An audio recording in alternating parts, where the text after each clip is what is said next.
ভালোবাসাটাকে তুমি ছেলে খেলায় পরিণত করেছিলে, আমি না। আমি তোমায় সত্যি ভালোবেসেছিলাম। সেই ভালোবাসা যদি পাপ হতো না, তাহলে আমি তোমায় ঠকাতে পারতাম।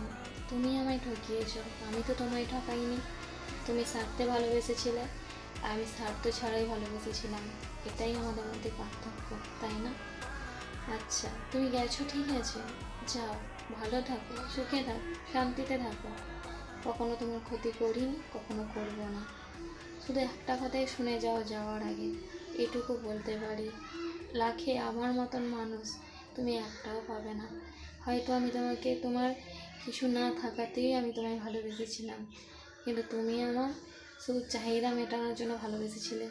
শুধু চাহিদার ভুক্তভোগী ছিলাম আমি তোমার কাছে, অন্য কিছুই না, তাই না? এটাই বাস্তব তোমার আর আমার মধ্যে। তুমি আমাকে ভালোবেসে ভুল করেছো, আর আমি তোমায় ভালোবেসে ঠিক করেছিলাম। তাই আমার আজ এটাই মনে হচ্ছে, যা কিছু হয় ভগবান ভালোর জন্যই করে। আমার কোনো দিনও কোনো আক্ষেপ থাকবে না যে তুমি আমাকে কেন ছেড়ে দিয়েছো। তোমার মতন একটা জঘন্য মানুষ আমাকে ছেড়ে দিয়েছে, এটাই অনেক, তাই না? ভালো থেকো প্রিয়, সুস্থ থেকো, আমিও ভালো থাকবো।